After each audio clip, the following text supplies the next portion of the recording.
I found a way to land six-figure job offers, fully remote, while being based in Europe. I recently got a job offer for $144,000 to be an AI engineer at a US startup, but I rejected it. In this video, I'm going to tell you why I rejected it and hopefully give you some tips on how you can land these US company job offers yourself while being based in Europe or elsewhere. As you probably already know, six-figure job offers are kind of hard to come by here in Europe.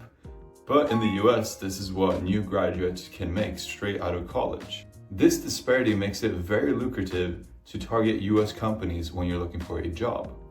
The problem is that most of them only want to hire US talent, or they want to hire Latin Americans because they're in the same time zone, and they want to pay those significantly less.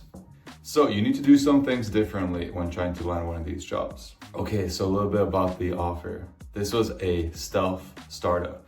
You know, you go on LinkedIn and they have the logo is like the stealth bomber from Modern Warfare 2.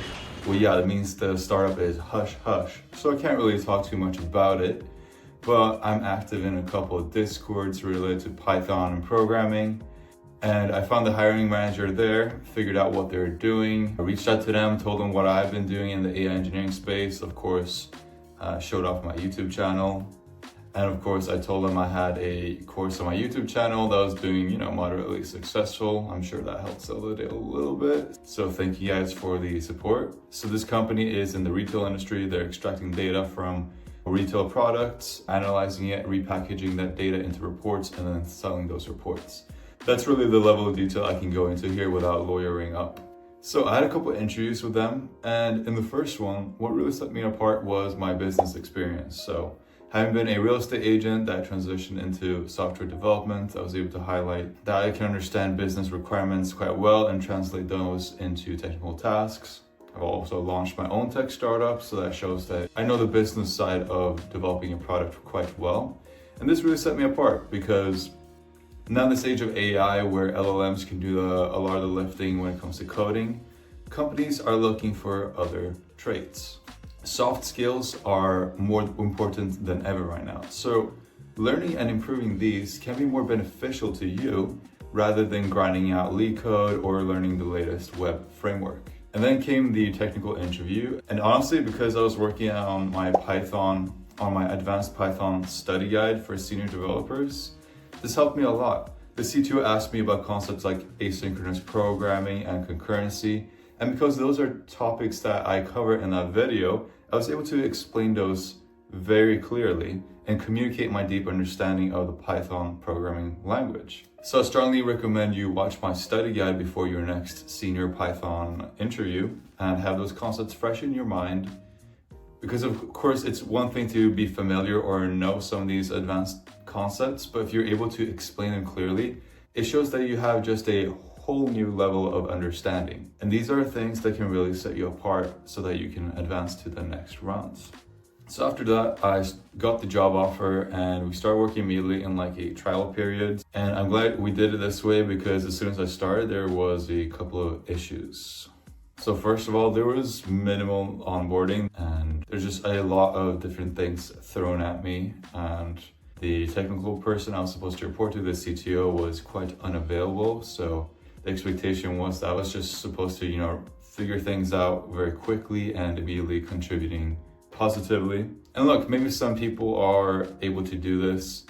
I realized that I'm not. I mean, most new companies and projects I've been on, there's been at least some onboarding. And personally for me, it's something I need to do. I need to familiarize myself with a product for at least, a day or two and have the space to ask questions, etc. But that was just not something that was offered for me here. And I also had difficulty communicating with the team in general. It's not really something that I've had an issue with before. It was just something about the people at this company that made it very hard to communicate with them, understand what exactly they wanted.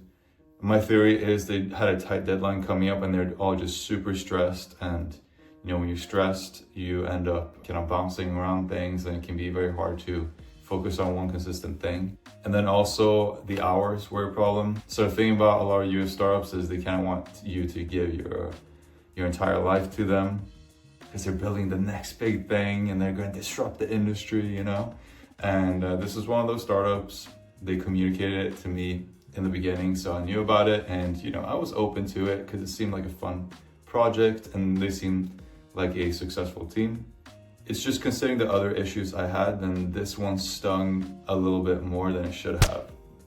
And then finally, the time zone difference. So a lot of US startups will expect you to work to some degree aligned to US hours. And of course, if you're European, that means starting work at like 3 p.m. and working, depending on the startup, to like 12 or 1 a.m. In the beginning, I thought, you know what, let's do it. Like, I can handle it. I'll have fun doing so because it's a fun project. But I quickly realized that, Friday night, staying up until 1 a.m. inside while your friends are out having fun, it just kind of felt like I was trading my life for money. And that's one of the most important lessons this experience taught me. This, of course, was a very high-paying job opportunity, but money is not everything. I know this is so European of me to say, but if I truly wanted to maximize my take-home pay, I'd probably just, take my EU passport and move to Bulgaria and work there as a contractor, paying like really low flat rate taxes. But no offense to my loyal Bulgarian subscribers who never miss a video, I don't want to live in Bulgaria. But at the end of the day, if it comes down to the only reason you do something is money related, it's probably not a good reason to do it unless you're really in a dire financial situation. But of course, this can deteriorate your mental health, you can get burned out, and that can even be more detrimental to your career than the money you're making. I also built up a nice freelancing base and have a good contracting setup and a work-life balance right now, so it would take a lot for me to trade that for something so intense. All right, so how do you get these job offers from US companies when you're in Europe? Basically, you're not going to get these job offers by applying on LinkedIn, Easy Apply, and Indeed and all that. You need to do a little bit of networking. So like I said, I found this from a Discord channel I'm in. So think about the frameworks and the libraries and the languages that you're familiar with or that interest you. Look for Discord channels, Slack channels, all that for them. And they usually have a jobs channel. You can apply there. You can even DM the people posting the jobs because those jobs will have way less applicants and they're targeting a special group of people. So for example, they could be targeting TensorFlow people because in the TensorFlow Discord, etc. You can also do this on Reddit and Facebook. I've gotten job offers and contracting opportunities from all of these, from Discord, Reddit, and Facebook. So the opportunities are definitely there. For example, Facebook groups are really good because people don't usually post the job postings there. They usually write that, hey, we're looking for this sort of engineer.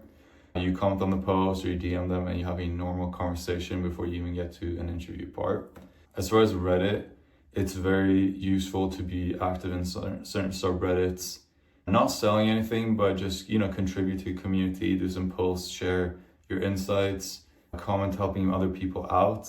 And usually you'll kind of build up a reputation as that guy. And then people will actually start reaching out to you with opportunities. Also, of course, social proof is very important. So I have this YouTube channel, it's 500 subscribers. Whoa. But the thing is, I do mention it sometimes and it definitely just gives me a little bit of edge, sets me apart. I'm doing something different. It is something that is interesting to a lot of people. Maybe you should write something on Medium, try out YouTube content creation or just doing TikTok reels or something like that. I know you probably don't want to do this, but this is the reality reality we're living in right now. The market is oversaturated. If you can do something to set yourself apart, just suck it up and do it, Back in the day, our grandparents' generations, they had to probably walk into factories and bust into the head honcho's office and, tell them why they should hire them and stuff like that. I guess we're spared of that. So this is kind of our version of, going door knocking, asking for a job with our resume in hand. So be grateful that you don't have to do that at least. Although you probably could, and it might work. That's it for this video. I hope it was somewhat motivational and helpful to you. If you have any questions, leave them in the comments and I'll definitely respond to them. Thank you so much for watching, and I'll see you later.